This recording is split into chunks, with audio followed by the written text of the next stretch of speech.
et ne viendra pas. Et qu'il n'est pas, comme on m'a demandé de le signaler, je le fais, il n'est pas membre du comité consultatif à la Commission des droits de l'homme. Il est ancien membre. Voilà. Avant de vous donner la parole, messieurs, je vais vous demander de signer notre livre d'or, s'il vous plaît.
Voilà, qui est-ce qui va diriger votre conférence de presse? Oui, monsieur.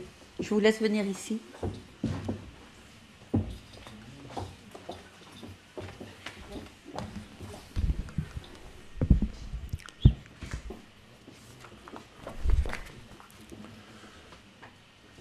Mesdames, Messieurs, bonjour et soyez le bienvenu.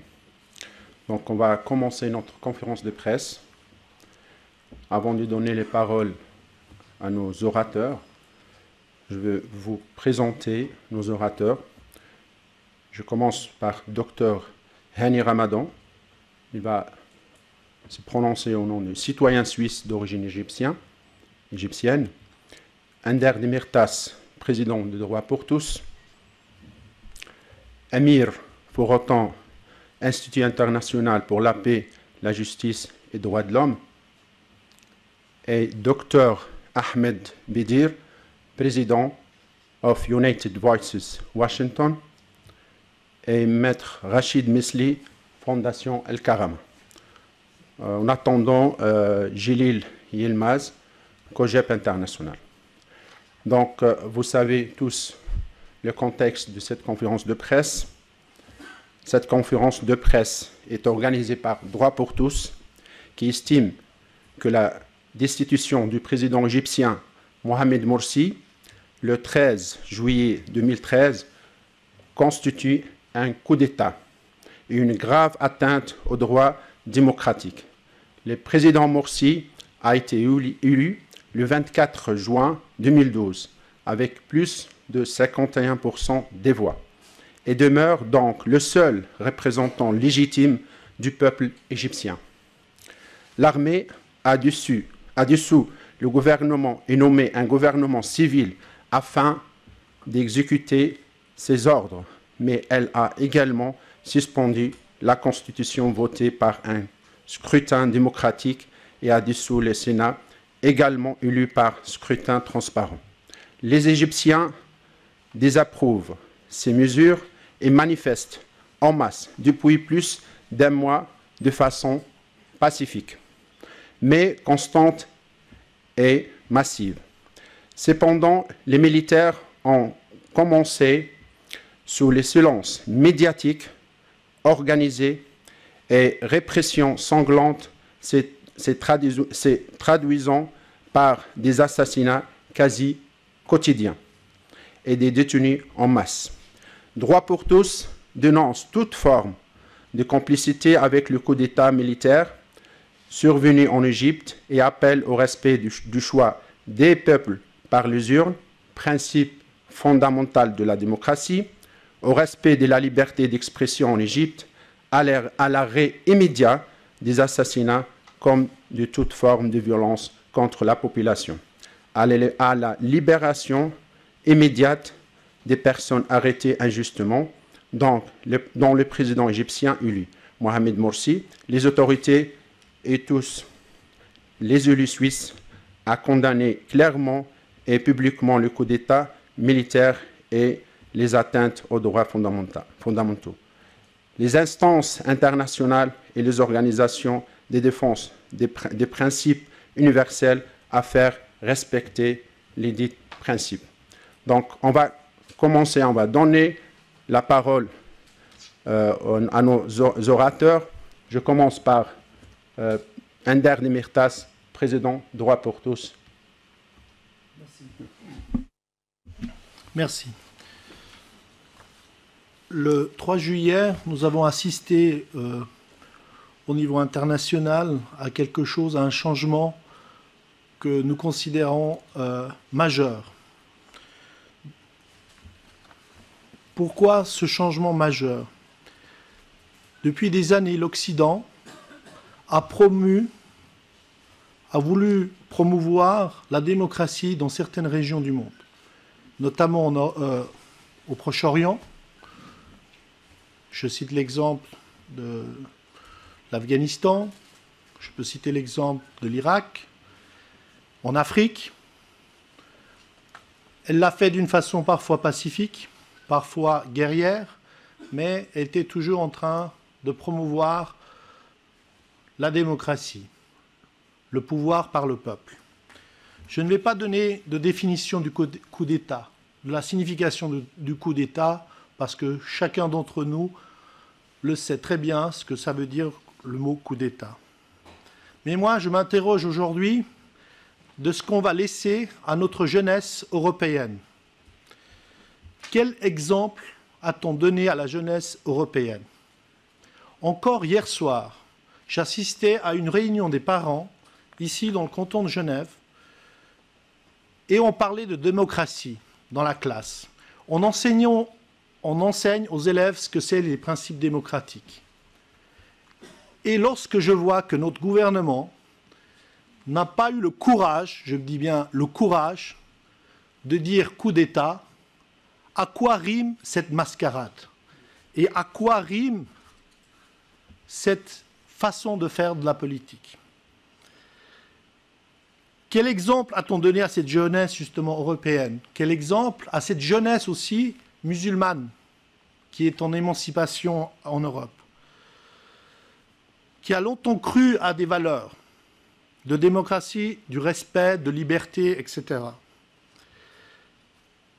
La qualité principale d'une démocratie, c'est la patience, le respect de l'autre et le respect du vote de la majorité. Aujourd'hui, nous pouvons remarquer par les réseaux sociaux qu'il y a une cassure, une rupture. Une rupture, et j'insiste là-dessus, qui deviendra de plus en plus important si nos gouvernements n'agissent pas de façon juste et selon le droit international. Il y a une rupture entre les citoyens européens, suisses, musulmans et leurs élus. Comme je vous l'ai dit, pourquoi? Parce que durant des décennies, on a promu une démocratie à travers la planète. Alors, je m'interroge encore aujourd'hui. C'est vrai que c'est loin, l'Égypte, mais avec la mondialisation, tout nous revient. Est-ce que l'effet boomerang va-t-il revenir en Suisse? Est-ce qu'elle va venir en France? Je m'interroge. On a souvent critiqué le pouvoir du président Morsi en disant qu'il n'avait pas fait suffisamment ci, suffisamment ça. Mais j'aimerais bien qu'on puisse aussi m'énumérer les atrocités que ce gouvernement avait fait. Qu'est-ce qu'il a fait comme crime pour qu'on puisse le destituer ainsi? Aussi, je m'interroge aussi sur d'autres points de la politique internationale et qui touchent de près le Proche-Orient, comme la Syrie actuellement. Les États-Unis en tête, leur allié régional, l'Arabie saoudite, ont apporté tout de suite leur aide financière. Très bien, bravo, mais pourquoi pas avant? Pourquoi ça n'a pas été fait avant le coup d'État? Pourquoi aucun pays européen n'a voulu faire l'effort pour cette nouvelle démocratie de la région et aider financièrement? Pour quelles raisons? Et après, par la suite, lorsque le général Sissi était arrivé au pouvoir, tout le monde s'est empressé de lui venir en aide par des moyens financiers. Il y a une vraie rupture. Vous pouvez le constater par les réseaux sociaux, je le répète, parce que nous sommes des citoyens d'abord de ce pays, la Suisse, de l'Union, de l'Europe, de l'Occident. Et cette rupture, lorsque nous avons des dirigeants qui ne montrent pas l'exemple, comment ces dirigeants-là deviennent-ils crédibles? Lorsque des parlementaires n'osent même pas dire que c'est un coup d'État, quelle est la crédibilité de ces parlementaires, sachant qu'il va y avoir bientôt des élections, par exemple, ici? Ceux-là même, j'aimerais rajouter encore, avant de donner l'intervention à M. Ramadan, encore deux petits mots. Ceux-là même qui se déclaraient grande démocratie de la région et qui se déclarent grande démocratie exemple de la région, l'État d'Israël s'est félicité parmi les premiers du coup d'État. Alors je m'interroge, je mets un point d'interrogation. Nous avons remarqué aussi par la suite qu'après le coup d'État, beaucoup de diplomates, des responsables politiques étrangers se sont succédés au Caire pour féliciter le nouveau dictateur Sissi. Aujourd'hui, la situation actuelle, elle est terrible. Nous rappelons qu'aujourd'hui, c'est toujours l'armée qui est au pouvoir. L'état d'urgence qui avait été décrété le 14 août et un couvre-feu nocturne sans indication de la durée des putschistes a été prolongé de 2 mois par Adli Mansour, entre guillemets, marionnette au pouvoir des putschistes. La loi actuelle permet des détentions de plus de 15 jours, renouvelables, à vie peut-être. Plus de 2000 personnes, 2000 membres des frères musulmans sont emprisonnés et la quasi-totalité des dirigeants du mouvement sont sous le coup de procès pour meurtre ou autre. Et on a appris dernièrement, super, étonnement pour moi-même, l'ancien dictateur Moubarak, libre, droit pour tous, s'oppose également à ce qu'on a qualifié aujourd'hui de gouvernement transitoire égyptien. J'aimerais aussi féliciter, remercier tout d'abord l'agissement de l'Union africaine qui avait condamné ce coup d'État et ensuite qui s'est un petit peu rétracté. Et j'aimerais féliciter surtout aujourd'hui un pays qui a su rester droit par rapport à cet événement, la Turquie. Pourquoi? Pour une simple raison, la Turquie a vécu de nombreux coups d'État. Elle était sous pression, la Turquie était sous pression depuis des années par l'Union européenne de sa démocratisation. Aujourd'hui, c'est un pays démocratique avec une justice indépendante et on remercie sincèrement les pouvoirs politiques turcs pour leur soutien au président Morsi. Et nous avons entrepris depuis maintenant, depuis ce coup d'État, depuis le 3 juillet, beaucoup de contacts à travers le monde pour que ça ne reste pas impuni. Le jour viendra où ces gens-là seront jugés, j'en suis persuadé. Et nous avons lancé avec quelques partenaires, un mouvement international, Rabia, donc que vous pouvez voir rabia.com. Ceci est un mouvement international. Que signifie, donc, ça fait référence aux événements de Rabia. Que signifie donc ce mouvement? Rabia, c'est le symbole de la liberté. Rabia, c'est la naissance d'un nouvel ordre, d'un nouveau monde.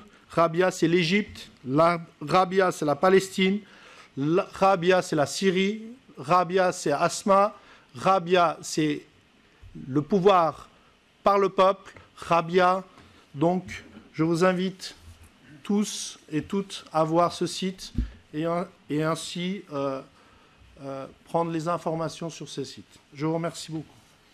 Merci, Ender Demirtas, président de Droit pour tous. Juste, je veux rappeler nos invités que leur intervention entre 5 et 7 minutes.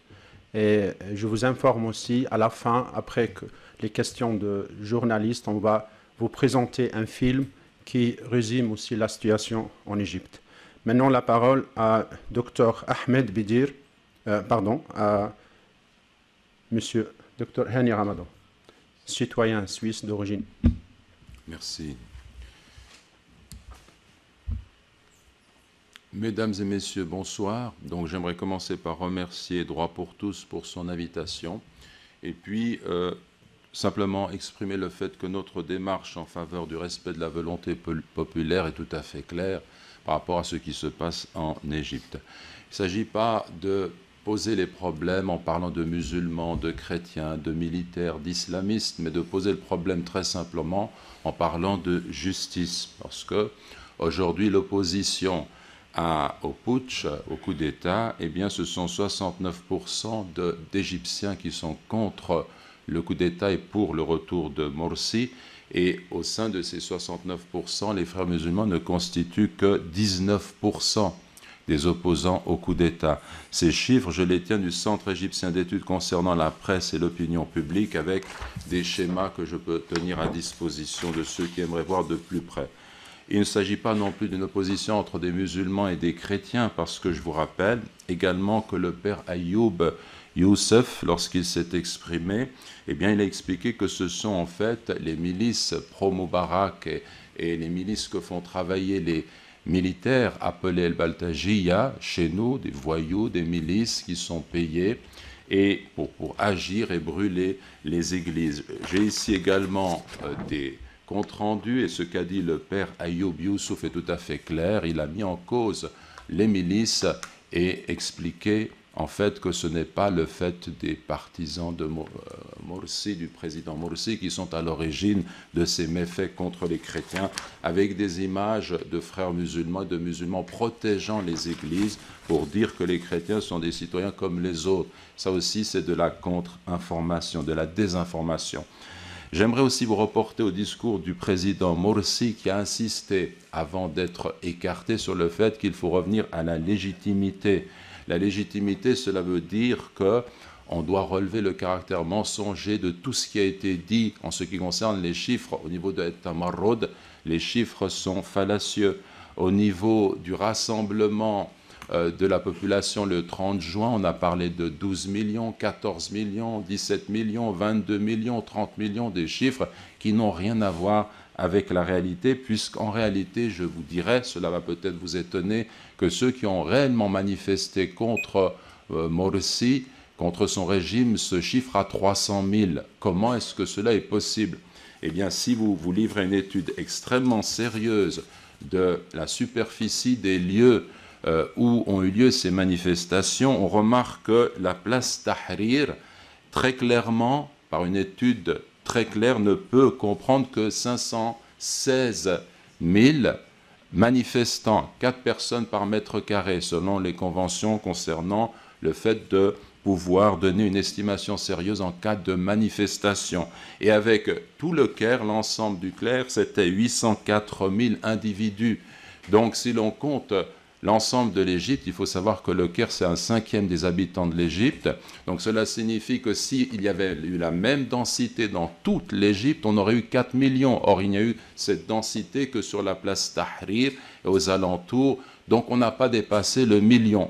Si on considère que l'armée a 500 000 hommes avec beaucoup de figurants qui ont porté des habits civils avec leurs familles et leurs proches, si l'on ajoute à cela les 300 000 voyous dont je vous parle qui sont payés 200 guinées lire égyptiennes à 600, ça fait en fait 700 000 là qu'on pourrait énumérer sur le 1 million. Donc c'est une estimation qui vous montre que nous avons affaire à un mensonge médiatique qui a été repris par toutes les chaînes pour dire qu'ils étaient 22 millions puis 30 millions. Ce sont des mensonges et là, il faut revenir à cette étude sérieuse. J'ai aussi les chiffres et les références que je peux vous avancer.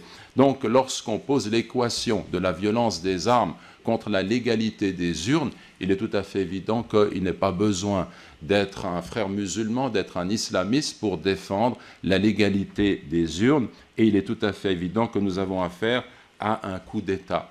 Par ailleurs, le président Morsi, dans ce discours, il nous a dit qu'il n'y a pas eu pendant son mandat, pendant cette année où il a gouverné l'Égypte, de prisonniers politiques.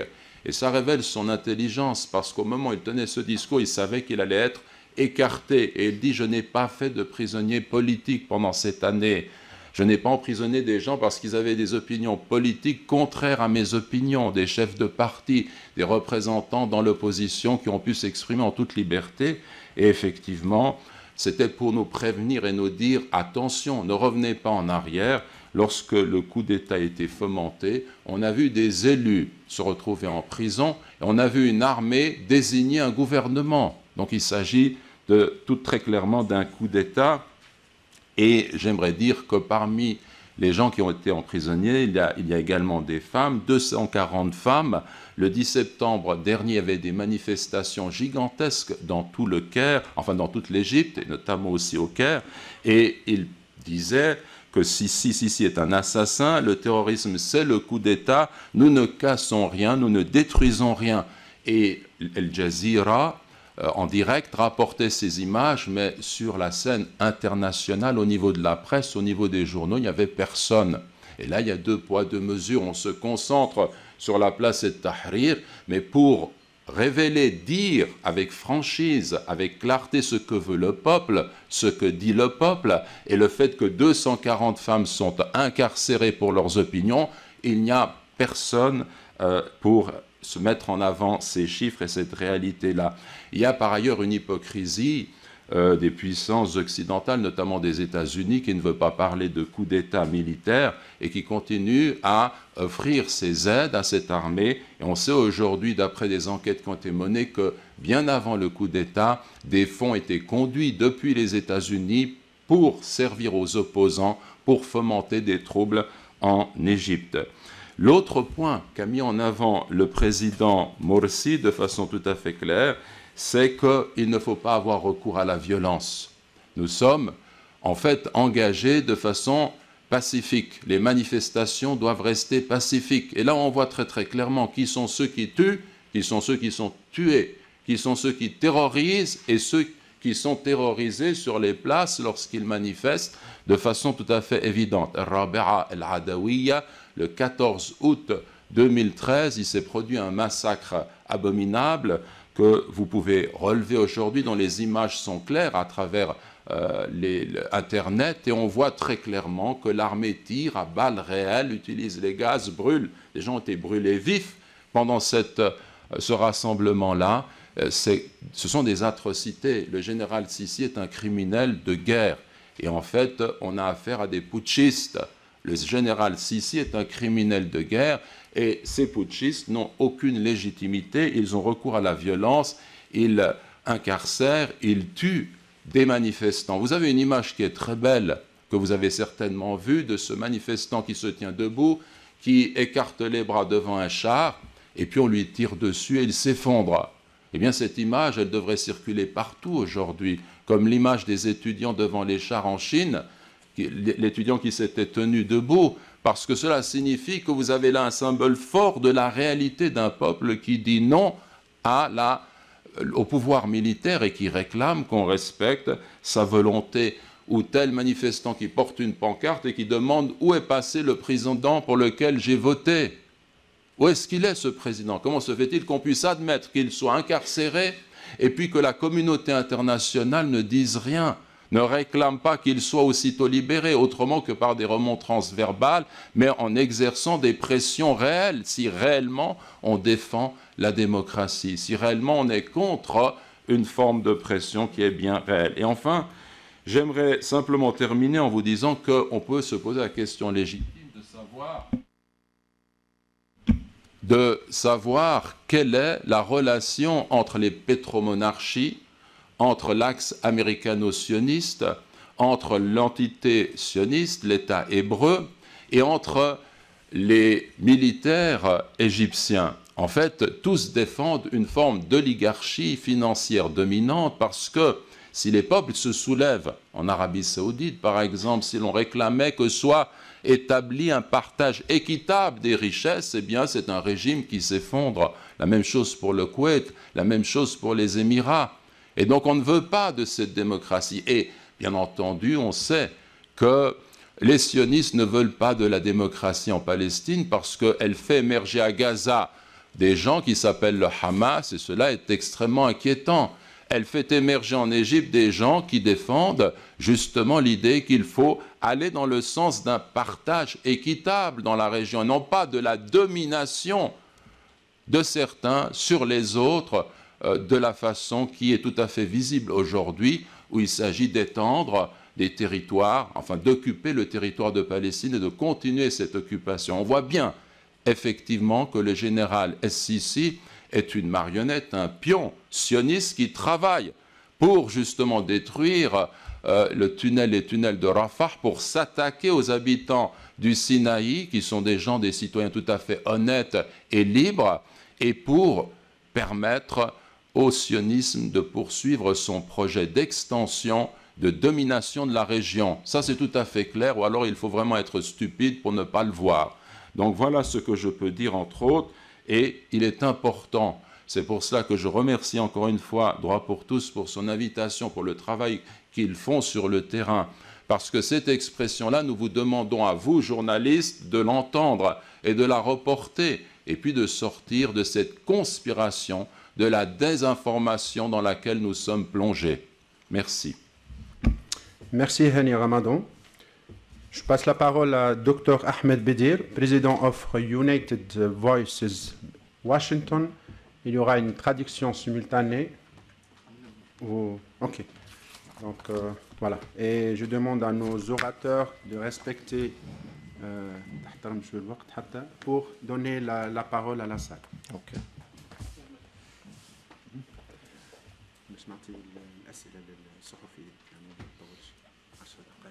Okay.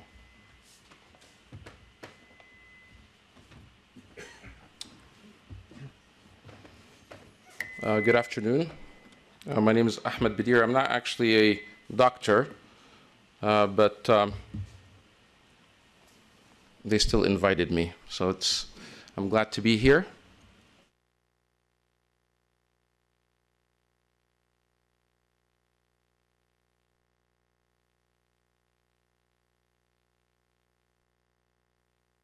No.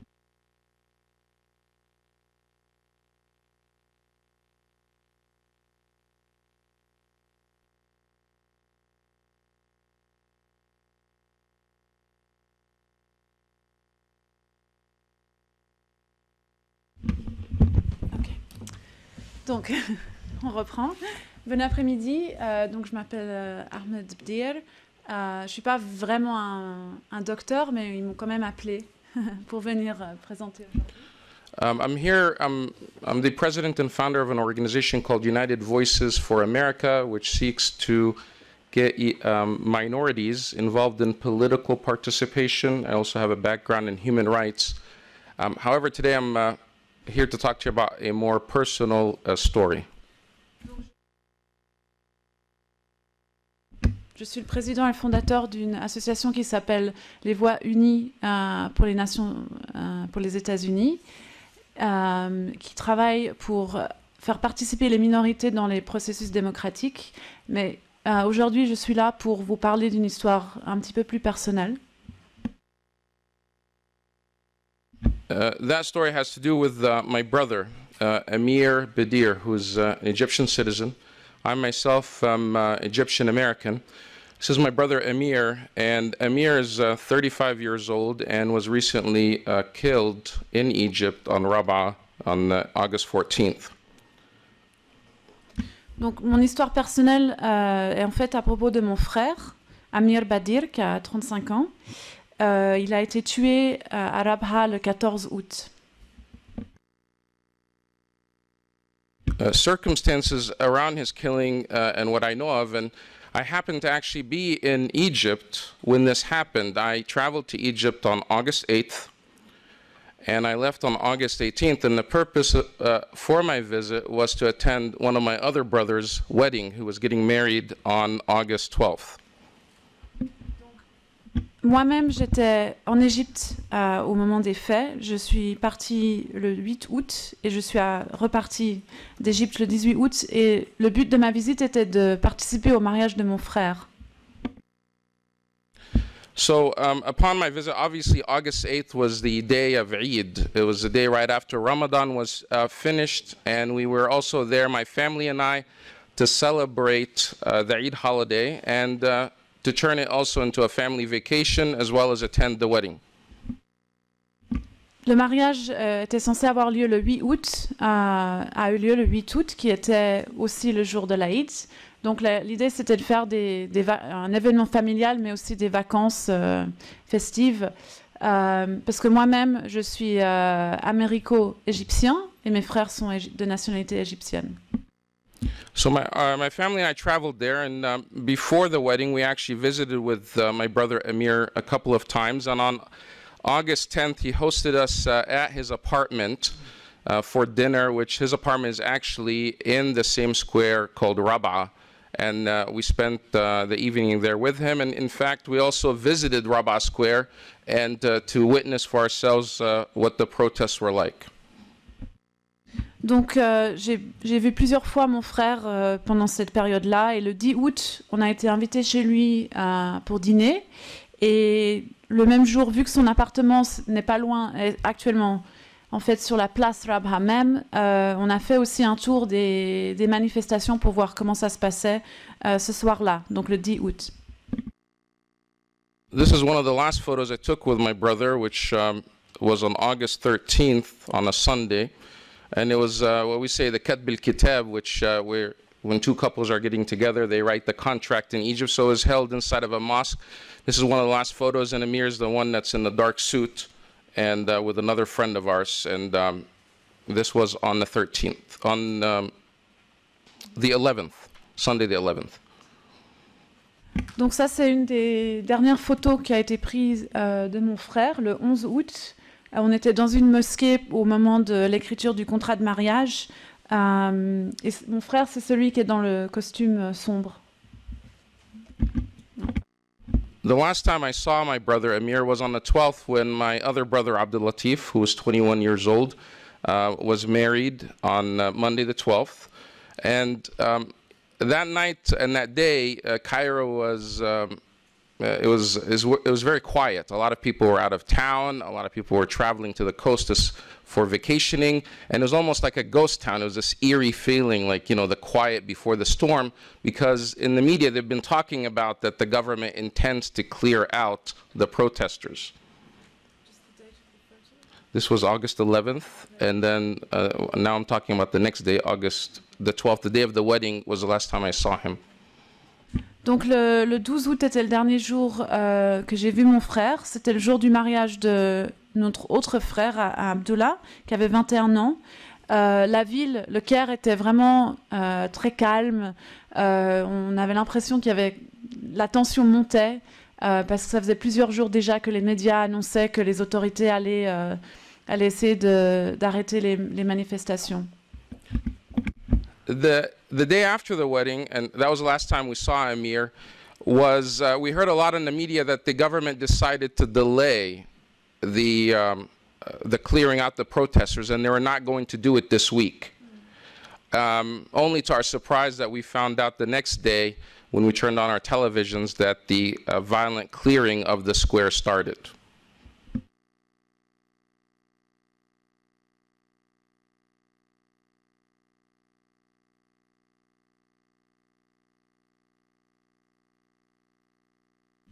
Donc le 13 août, il a été annoncé aux nouvelles comme quoi les autorités avaient décidé de mettre un délai, d'attendre encore une semaine avant d'arrêter les manifestations. We now know that that was a tactic that they used for the people that were protesting to let their guards down so they don't anticipate the attack. It was one of the tactics to deceive the public and the protesters to think that nothing was going to happen that week. Donc on sait maintenant que c'était une tactique qui a été utilisée par les autorités pour essayer de faire baisser un peu les tensions et de pouvoir ensuite revenir vers les manifestants d'une manière pour qu'ils ne soient pas prêts. We woke up on the 14th, and when we were having breakfast and turned on the television is when we noticed at the news that the Rabat Square was being cleared out violently. Our first concern, my two parents are still alive, and they were there with me, and our first concern was, we know that Amir, and just to give you a background, he is an accountant, and he had been upset about, he participated in the revolution, January 25th, and he's been upset about the coup that happened there. And he had been protesting and in the sit-in in Rabat Square for a long time. So we were worried about his situation and his safety. Donc le 14, quand on a allumé la télévision et on a vu que les autorités avaient commencé à essayer d'éliminer les manifestations, on s'est vraiment inquiété pour notre frère parce qu'on savait qu'il avait participé dans les manifestations parce qu'il n'était pas d'accord avec le coup d'État. You know, as we watch the images and the anguish that you have, and as a human rights activist and someone involved in politics, you always hear about these stories, but they always happen to other people. You never expect that they will happen to you or happen to somebody that's close to you. So you're never really, even though you deal with it on a regular basis with other people, you're never really prepared for something like that when it happens to you or your family. En tant que militant des droits de l'homme, on a l'habitude d'entendre des histoires, des choses qui se passent à d'autres personnes, mais on n'est pas du tout préparé quand ça nous arrive à nous. On ne s'attend pas que ça puisse nous arriver. Finally, after repeated attempts, my mother was able to kept calling his phone number. The first time it answered was 2:30 in the afternoon. But to her, you know, to her worry, someone else answered the phone, and it was not Amir. And he told her that he found the phone. He doesn't know what happened to the person that owns this mobile phone. Ma famille très inquiète. Donc on a continué d'essayer d'appeler le téléphone d'Amir. Et en fait, c'est notre mère qui a pu joindre quelqu'un au bout de la ligne vers 2h30 de l'après-midi. Mais il s'était avéré que cette personne avait trouvé le téléphone. Il ne savait pas à qui appartenait le téléphone ni ce qui s'était passé à cette personne. And eventually we found out that somebody else told us that the person that owned this phone was injured, and they've been taken to the field hospital in Rabat Square, but they think that he's going to survive. We also contacted his wife, who told us the last time she saw him was at 12 o'clock noon. He came up to the apartment, and he gave her his memory card from his camera and asked her to upload the photos to Facebook so the world could see what was happening. But the internet was cut off, and they couldn't upload the photos, and he insisted on going back. His wife pleaded with him not to go back down because at that point many people had been killed, but he felt that he would be betraying his friends and other people in the square who didn't have the safety of going to an apartment. On a appris plus tard que la personne à qui appartenait le téléphone avait été blessée, apportée à un hôpital, l'hôpital qu'il y avait sur la place. Il pensait que la personne allait survivre. Et en fait, on a aussi appris plus tard que vers midi, Amir était monté dans son appartement pour voir sa femme et il lui avait demandé de prendre la carte mémoire qui se trouvait dans son appareil photo pour prendre et télécharger les photos qui s'y trouvaient pour les mettre sur Facebook, pour partager les images de ce qui se passait avec le reste du monde. Sa femme a demandé qu'il reste à la maison qu'ils ne redescendent pas rejoindre les manifestants, mais ils se sentaient obligés de retourner et montrer le soutien de ses amis et des autres manifestants qui se trouvaient sur place. Eventually, the rest of the day, we could not find out what happened to Amir. But we received the sad news when his wife called us at 2 in the morning. This is 12 hours later, and that she had identified his dead body, and it was in the street in Rabat Square. 12 hours later, abandoned with many other bodies, and she had to imagine the situation where you have to identify the dead your husband in the street this way. And the only close place that the body could be taken was to a makeshift morgue that was at a Al-Iman center, which was near the house, and there were many other bodies. So this is where Amir's body was taken that night. Donc plus tard, on a aussi appris vers 2 heures du matin, quand sa femme nous a appelé, qu'il était mort et qu'on avait dû identifier, elle avait dû identifier le corps. Elle a dû l'identifier. Il a été retrouvé dans la rue, dans la rue qui était pas loin de la place Rabha, et il a été ensuite amené dans une morgue qui avait été montée un peu comme ça dans un centre d'imam. Vous imaginez un petit peu. Vous imaginez un petit peu le sentiment de sa femme qui a dû identifier le corps de son mari qui se trouvait comme ça dans la rue, entouré d'autres corps. C'était vraiment quelque chose de pas très facile. Because of the curfew that's imposed by the military, we could not go to help or do anything. We had to wait until the morning. And we went to this place, Masjid al-Iman, which is near in Nasr City. And this is what we found on the wall. It felt like you were in a war zone.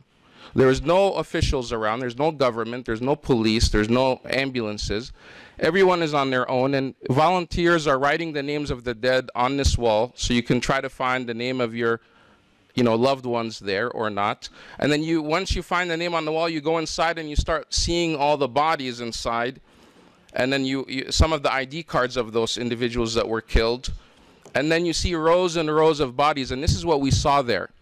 And then you have to go through this horrific process of trying to find the person, your relative, among the dead. And the only way that you could do that is you have to keep looking at all the faces of the dead people. You don't only see one. It's not like somebody's there that tells you, hey, can you identify this body? No, you have to see like 50, 100. If you're lucky, you may have to say 300 before you find, or you may see all those dead bodies and end up not finding your loved ones, but you already had, all the pain and the suffering of seeing all these dead people. Where else in this world are you forced to see that many dead people? So not only are you suffering because your loved one is dead, but now you have to go through this process to see all these other dead people as well. And the experience was something that you can't even describe. Malheureusement, on n'a rien pu faire la nuit même. On a dû attendre le lendemain parce qu'il y avait encore le couvre-feu en place. Et quand on s'est rendu au lieu, on avait l'impression d'être dans une guerre. Il n'y avait pas d'officiel, pas d'ambulance. Et donc, il y avait des bénévoles qui écrivaient le nom des personnes mortes à l'extérieur. Les gens rentraient dedans, il y avait des alignés de cartes d'identité. Mais pour essayer de trouver la personne qui avait décédé, il fallait regarder beaucoup de différents visages de personnes décédées pour identifier la bonne personne. Donc vous pouvez imaginer un petit peu le sentiment. Non seulement on a la douleur et la tristesse de savoir que notre proche est mort, mais en plus on est confronté par la mort et des corps de 50, 100, même 300 personnes pour essayer d'identifier le corps de notre proche.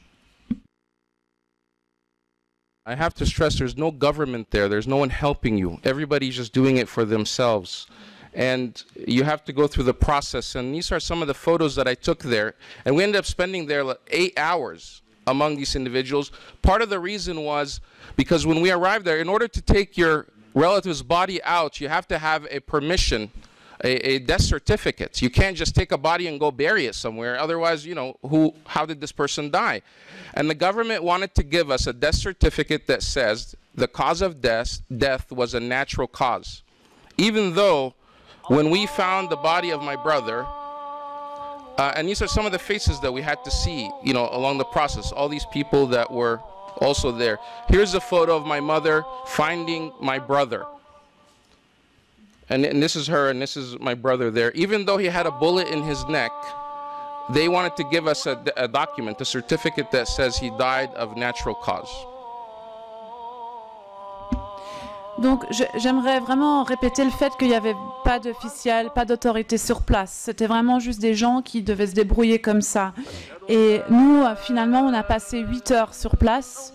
Et pour pouvoir prendre le corps, nous avons dû avoir la permission via un certificat de décès. Mais au moins pour le cas de notre frère, les autorités voulaient inscrire cause du décès, cause naturelle, malgré le fait il se trouvait avec il avait été, comment dire ça, il a été tiré avec une arme dans la nuque. Donc.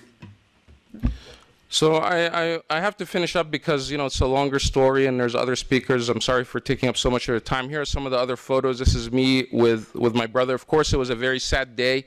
This is our youngest brother. He was the most affected, as you can see, because he spent a lot of time with him. But again, it wasn't over. We had to stay with all these dead people. It was a long process to actually, because we refused that certificate. We insisted on getting a real one. It took us 8 hours. And imagine we had to go, and the way to do it, you have to go to the same police that we suspect killed my brother, same police station, and file a report and say, you guys killed our brother, and file a complaint. So imagine many of the people that didn't make that choice because they're afraid to go to that police station and chose to take a death certificate that says natural cause. Others said accident. Others said that they committed suicide. And we believe this is how the government was able to keep the numbers of the dead lower. There are estimates that we've seen that's been 1,000 people that were killed on that day. We believe it's at least, I can't give you an exact number, but the numbers that we counted alone at this center was over 300. And when my family, my brother and my uncle went to another center to be able to get the medical examiner, they said they counted at least 1,500 bodies there. So the number is much, much higher than what the government is saying there. And they were able to keep that by keeping the death certificates lower. You'll just have to give, you know, a summary of what I'm saying. Here's a final death certificate of my brother. It does say that he was killed with live fire or bullet to the neck. Imagine, you know, we ended up taking him out. We have to do it all ourselves and hire a truck to move him. These are some, and by that time, these are other loved ones that were trying to get the bodies of their loved ones out. Fortunately, we were able to get the body of my brother out before the government seized this location, and they started forcing and taking the bodies out themselves, denying people the right to bury their own loved ones. We ended up, imagine this, having to have the burial for my brother at 11 o'clock at night under curfew with flashlights. This is the scene right here, in darkness, under curfew, to make it there. And that was the story of Amir. Amir he was not from the Brotherhood. He never joined any type of organization. He was a religious person, and he believed in his country, and he participated in the revolution. And he believed that he didn't want to live in a police state. He didn't want to live in a military state. And he had the right to go out and protest and be with all those other people to peacefully oppose what was happening. This location of Rabaa Square was directly next to the headquarters of the military, and they were there for 6 weeks. They never attacked those military. If they were really violent, why didn't they attack that military location? They never attacked anyone else, but the government committed these crimes and killed so many people. And what's disturbing, and one of the reasons why I wanted to come here, is because I see the whole world is silent about the atrocities there. When I turn on my television, whether it's in the United States or it's in Europe or it's the BBC, or I come and I hear the reports of the Human Rights Council, and they water down the crimes that took place there in Egypt. Or somehow they tried to say that Morsi's government made mistakes, the military made mistakes, as somehow that the mistakes are equal. No, you're talking about killing versus political mistakes. There's no you know, they're not equitable. They're not the same. They're not on the same level. When you start killing your own citizens, these are crimes against humanity. They are crimes against, they're war crimes. And people have to be held accountable. And I urge all of you to continue to pay attention. And what we want what's right for, you know, my brother Amir. He shouldn't have been killed this way. They had no right to kill him. And we're going to continue to pursue whatever avenues, to seek peaceful avenues, to make sure that no other people in Egypt are killed in the same way. Sorry for taking so much of your time. Thank you.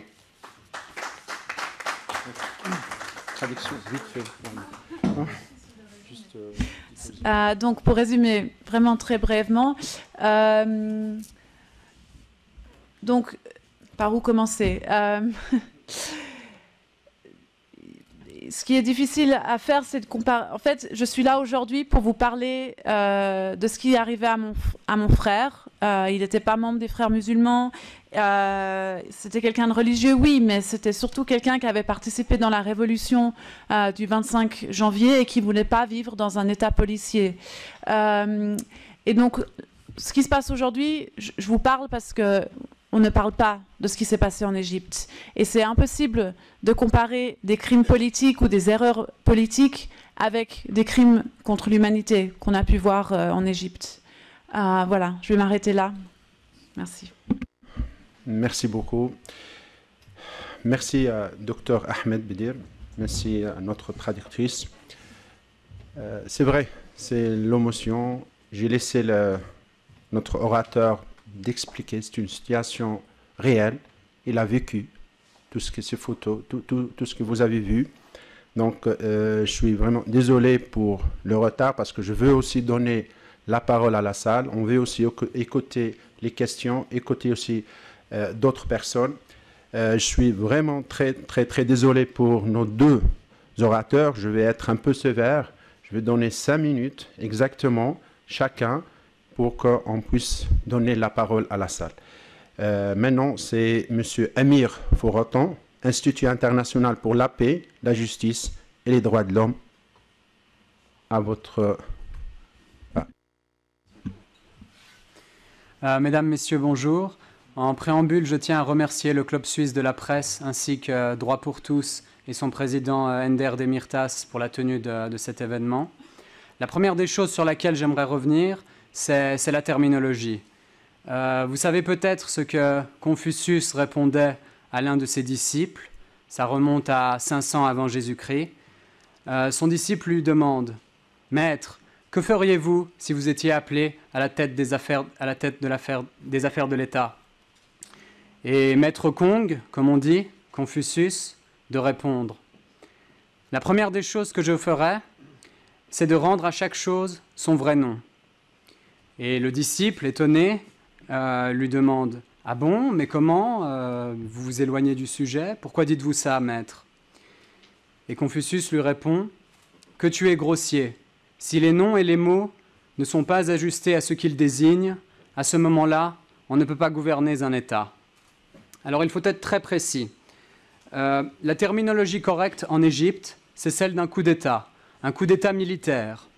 Et ce qui est surprenant et qui n'est jamais dit, c'est que les États-Unis n'utilisent jamais le terme de coup d'État pour pouvoir se donner la possibilité de soutenir le nouveau régime en place. Sur la question de la démocratie, l'un des conseillers du Premier ministre turc, Erdogan, avait raison de dire la question n'est pas de savoir si les musulmans sont prêts pour la démocratie, mais si l'Occident est prêt pour la démocratie dans certains pays musulmans. Car cette question cliché qui dit l'islam est-elle compatible ou non avec la démocratie, c'est juste faire fi de tout ce qui se passe en Afrique noire, en Turquie, en Indonésie. On assiste à de réels processus de démocratisation. Je rappelle que ce soit le Pakistan de Benazir Bhutto, l'Inde d'Indira Gandhi, le Bangladesh de Sheikha Hasina ou l'Indonésie de Madame Sukarno Putri, tous ces pays sont gouvernés par des femmes. Je répète, les 4 plus grands pays musulmans de la planète sont gouvernés ou ont été gouvernés dans un passé récent par des femmes. Par conséquent, la réalité, c'est que les champions du féminisme politique sont des pays musulmans du sous-continent indien et d'Asie du Sud-Est. Mais pour revenir à l'Égypte, une question. Il y a une année, qui est rentré dans le jeu démocratique? Qui a eu 51% des voix? Il n'y a pas eu de violence. Ils ont gagné grâce aux urnes. Donc ils ont joué le jeu de la démocratie. Et l'argument « mais le peuple n'est pas content », eh bien, vous n'ignorez pas que, non loin d'ici, si vous remontez la route de Ferney, que François Hollande ne brille pas dans les sondages. Sa première année a été catastrophique.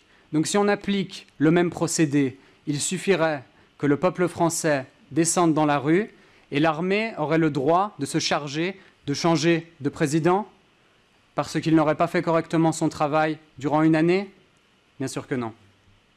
D'autant plus que l'islam politique jouit d'une légitimité historique pour s'être opposé aux dictatures.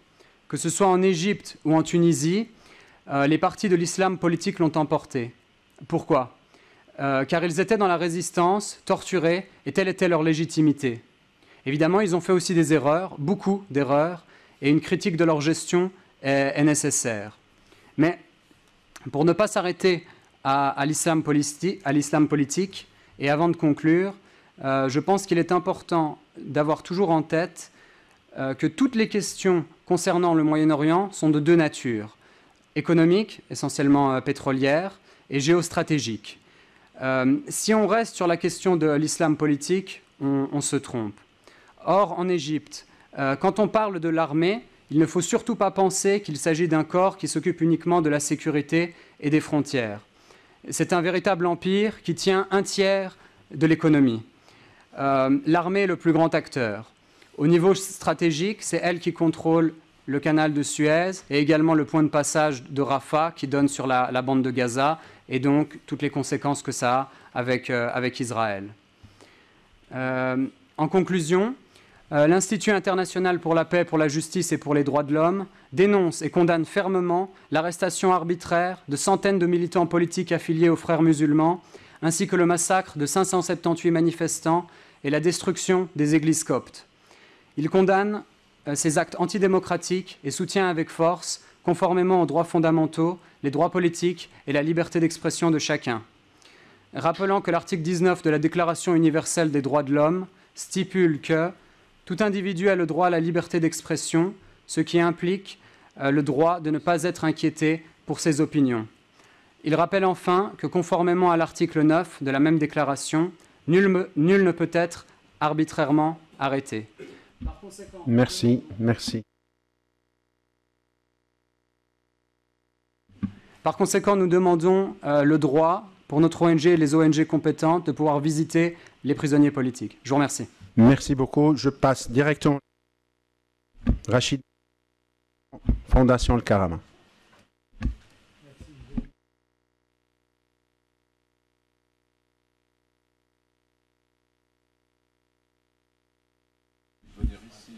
Ou bien là.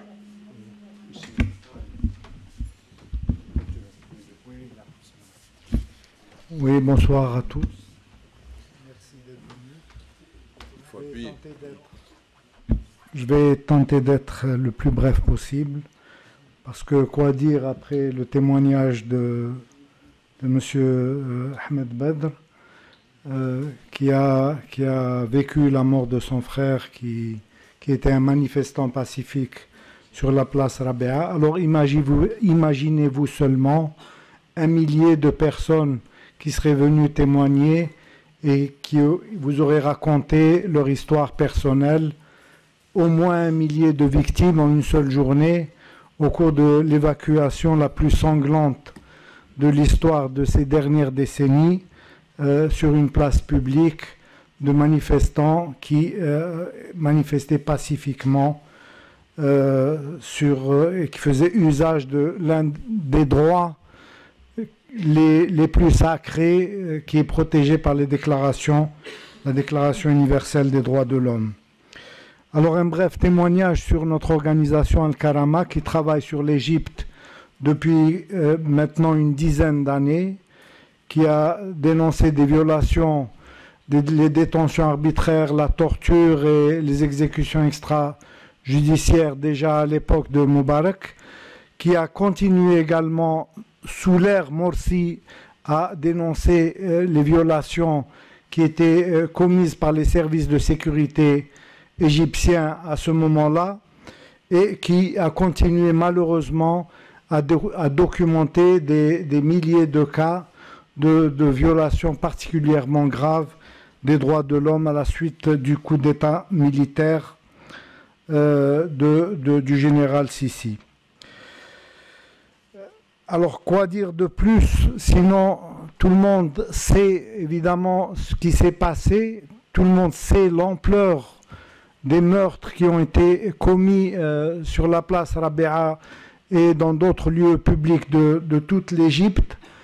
Je voulais simplement revenir sur ce que le dernier orateur a dit. Si on devait donner également un véritable sens aux mots, bien sûr qu'il s'agit d'un coup d'État militaire, on ne peut pas le qualifier autrement. Mais sur le plan de la situation des droits de l'homme, il ne s'agit plus de violation, de simple violation des droits de l'homme. Il y a eu des exécutions sommaires, des exécutions massives. Il y a un chiffre incalculable de personnes qui ont été arrêtées arbitrairement et qui sont actuellement torturées dans des centres de détention. Il y a également un nombre encore indéterminé de personnes qui ont disparu. Alors, lorsqu'on parle de violations massives et systématiques, force est de revenir à la définition qui est donnée par le droit international de ce type de violation. On ne parle plus là de violation de droits de l'homme, on parle de crimes contre l'humanité.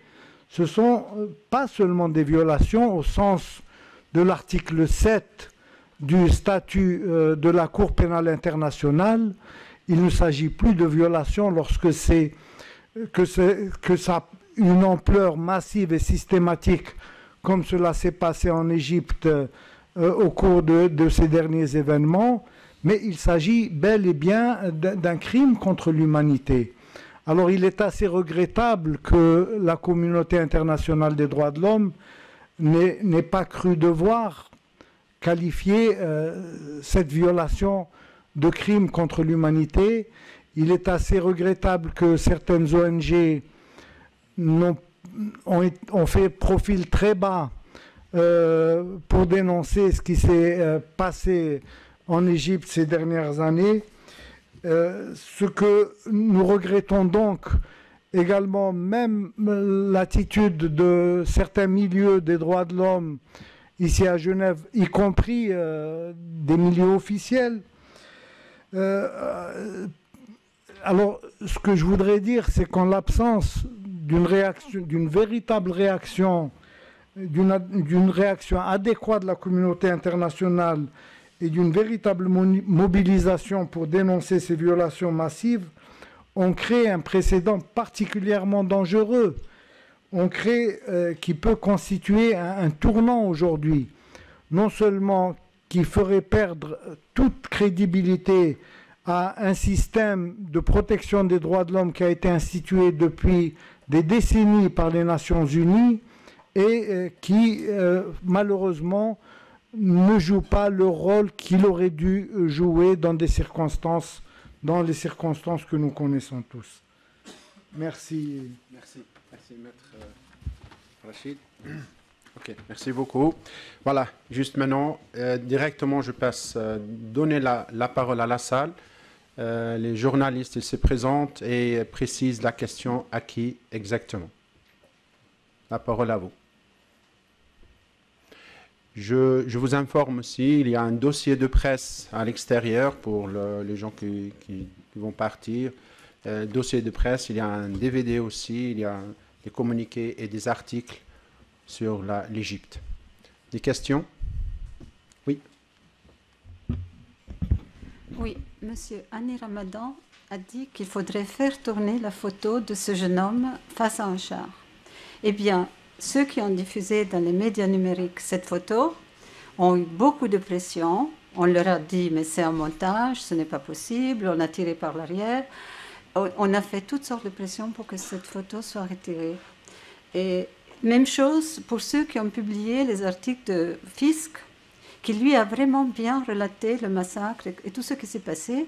Eh bien, Fisk a fait un bon reportage et toutes sortes de gens qui étaient en sympathie avec Morsi quelques jours avant se sont retournés et aussi ont condamné ces articles écrits par Fisk qui étaient des témoignages inattaquables.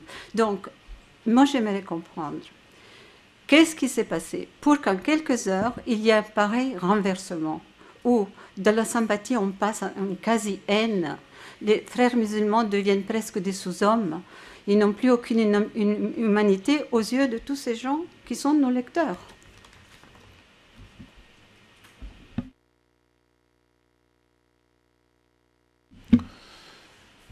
Écoutez, je pense qu'il est évident qu'il faut bien comprendre, au vu de ce qui s'est passé, qu'il n'y a pas eu un renversement brutal dans l'opinion publique contre les frères musulmans ou contre le mouvement islamique ou contre les gens qui ont été portés au pouvoir.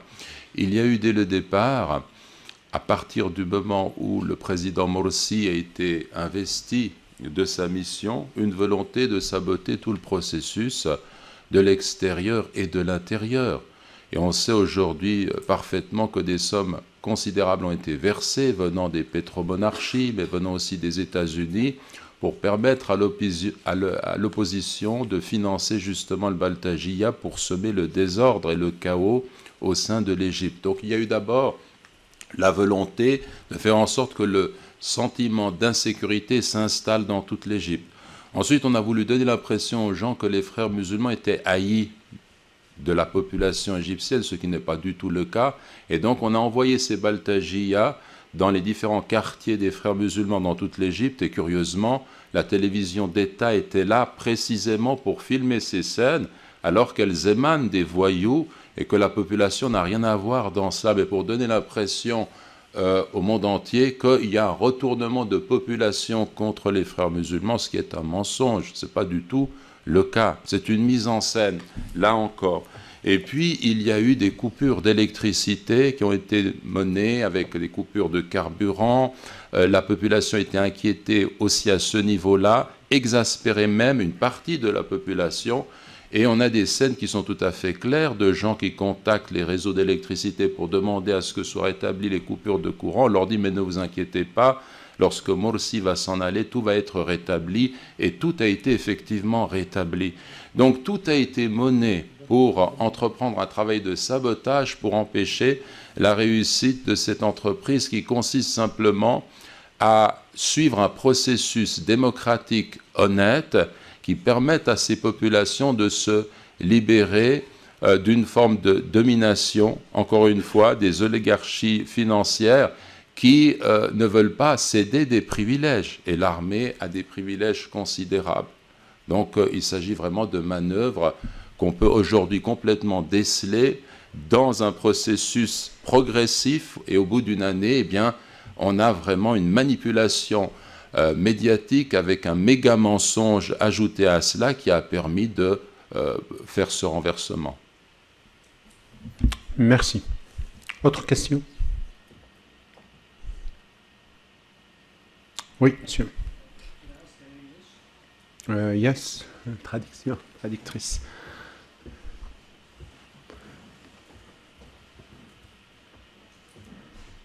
Yeah, question to Dr. Hani Ramadan. Actually, you spoke about oligarchy financière, but I want to ask one question. Your brother, respected scholar, Mr. Tariq Ramadan, so we read a lot of his articles and we follow whatever happens on his website. And recently I read an article. He wrote that, in fact, the army was always there. It never disappeared from the scene, you know.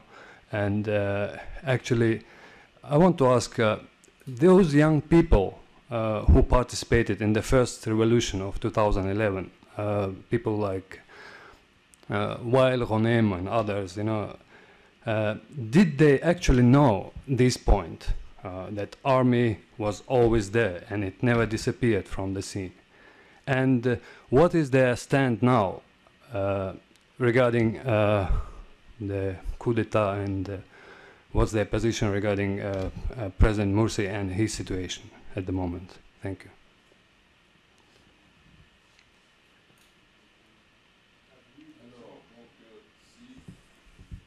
Bon, la question qui nous est posée ici, c'est d'observer que j'ai parlé des oligarchies financières et puis le fait que finalement notre ami fait référence aux articles écrits par mon frère Tarek Ramadan sur ces questions-là, le fait que l'armée n'a jamais laissé le pouvoir et donc il apprécie ces articles. Et puis qu'en est-il maintenant de l'appréciation que peuvent avoir les jeunes gens par rapport à ce coup d'État? Ce que je peux vous dire, c'est que je suis allé moi-même en Égypte et j'ai rencontré les responsables des frères musulmans. Pendant le temps, il était possible encore d'aller, maintenant on ne peut plus s'y rendre.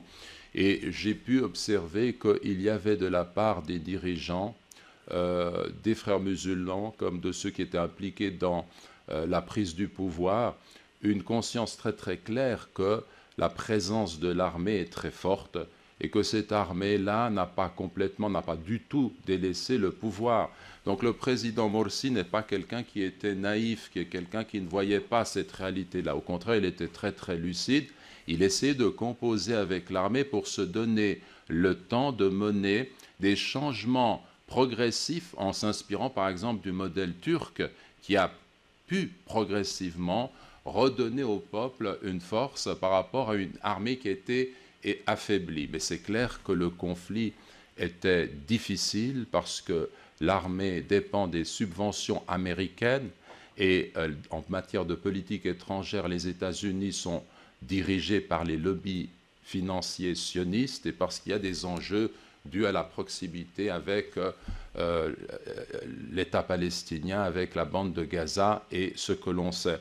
Par conséquent, peu importe les termes qu'on utilise, on a là un enjeu, on était engagé dans un conflit et je crois que le président Morsi, aussi bien que les frères musulmans, ont été honnêtes dans tout ce processus et que ceux qui se sont laissés prendre au piège des manifestations du 30 juin, aujourd'hui se rendent compte du piège et que le président Morsi a très clairement dit « Attention, ne vous laissez pas prendre, ne tombez pas dans ce piège, ne revenez pas en arrière ». Cela signifie que il y a une prise de conscience populaire aujourd'hui qui fait que le peuple égyptien a goûté pendant une année à cette liberté et il ne va pas renoncer. Et on va répéter, nous, que nous réclamons la légitimité, et on va poursuivre nos efforts pour faire en sorte que ce peuple continue à rester réveillé, à descendre dans la rue, à refuser le coup d'État et à travailler dans le sens d'une libération complète. Parce que quand on a goûté la liberté, la possibilité de pouvoir s'exprimer librement, moi je suis allé 2 fois en Égypte et j'ai vu un pays extraordinaire où tout le monde pouvait parler et contre Morsi et pour d'autres et ainsi de suite, où tout le monde n'avait plus cette crainte, ce carcan qui pesait sur le peuple. Et aujourd'hui, on est revenu à cela. Aujourd'hui, on est muselé. Aujourd'hui, on n'a plus cette liberté. Aujourd'hui, on est sous une dictature militaire. On est revenu à cela. Et donc, il faut absolument aller contre ce coup d'État. Parce que je peux ajouter une chose par rapport à notre jeunesse précisément. On lui dit démocratie. La démocratie, quand des partis sont en opposition, la seule façon de conserver la cohérence nationale, c'est l'arbitrage des urnes, ce n'est pas les manifestations avec des chiffrages qui ne correspondent à aucune réalité. C'est l'arbitrage des urnes qui permet de préserver cette cohésion communautaire. Et aujourd'hui, si le coup d'État n'est pas écarté, si on poursuit dans ce processus, la jeunesse va renoncer complètement à croire à la démocratie en disant « mais à quoi cela peut-il bien servir ?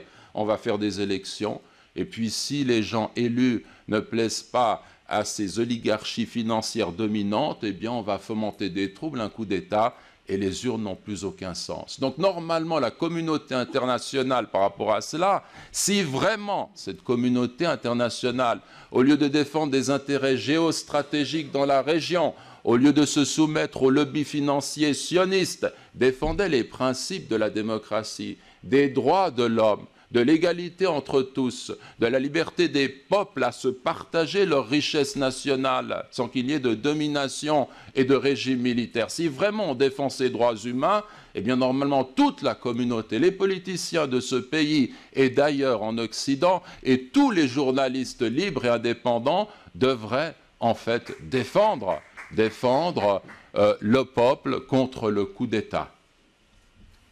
Merci. Merci. Autre question?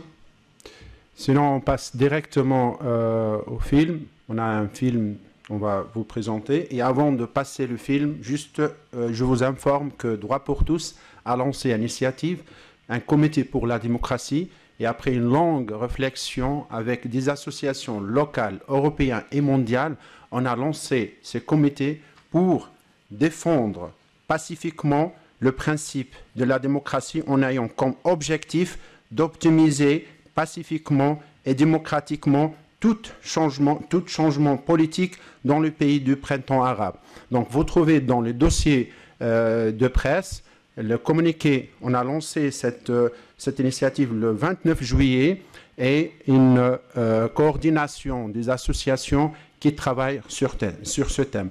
Juste pour vous informer, maintenant, sur la place de Nation, on a un rassemblement pacifique qui est déjà commencé, ça fait depuis 9 septembre, à l'occasion du Conseil des droits de l'homme, et le rassemblement de 17h à 20h.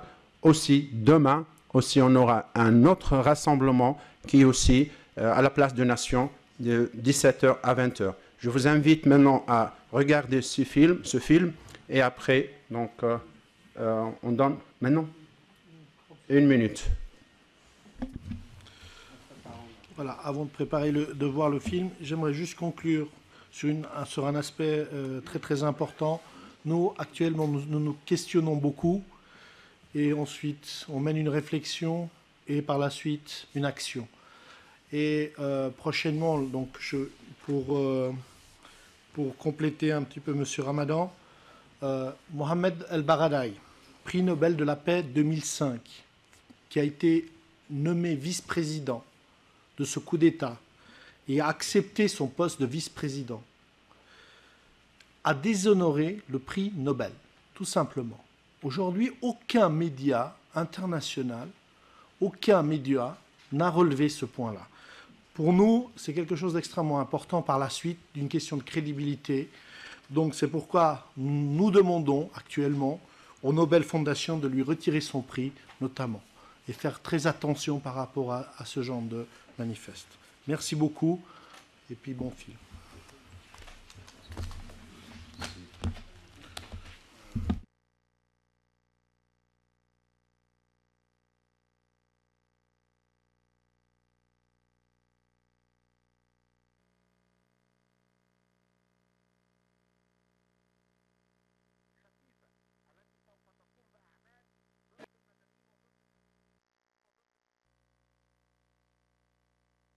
Und Militär über zu viel Macht verfügen werden.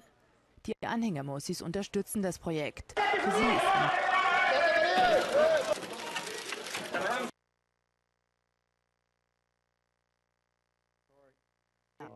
event not only in Egypt to form a new kind of democratic and free government, but also will have a profound effect throughout this region and indeed will arouse the admiration of the world if it goes through as planned.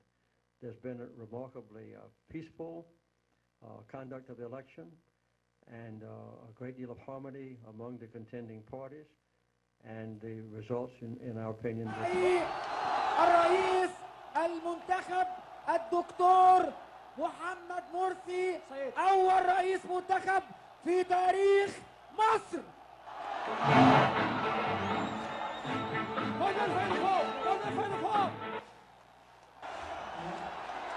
يلا مصري الهوية، مصر رئيس الجمهورية. أعلى يا شباب أعلى. يلا يا مصري الهوية، مصر رئيس الجمهورية، مصر رئيس الجمهورية. أقسم بالله العظيم أن على النظام الجمهوري وأن أحترم الدستور والقانون وأن أرعى مصالح الشعب رعاية كاملة وأن أحافظ على استقلال الوطن وسلامة أراضيه.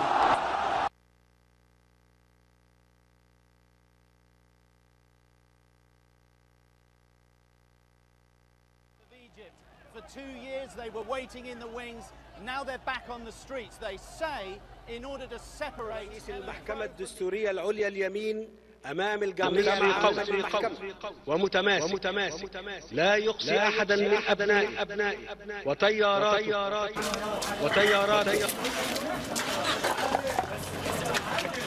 رجال يلا اركب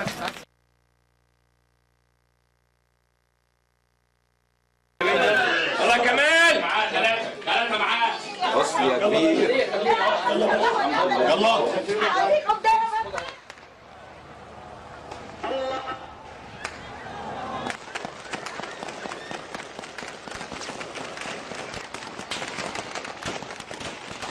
Ce jeune homme, arrivé à 2 ou 3 mètres des militaires, abattu à bout portant. Des tirs continuent sur la foule, même pendant l'évacuation du corps, déclenchant la rafle sur la chaussée, la poursuite des affrontements avec cette fois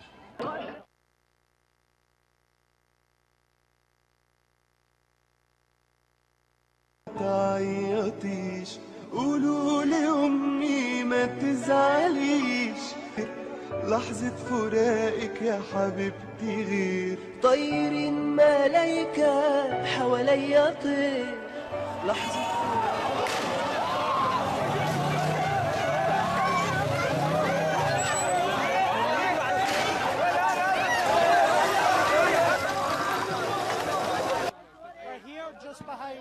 a barricade that's been made of paving stones.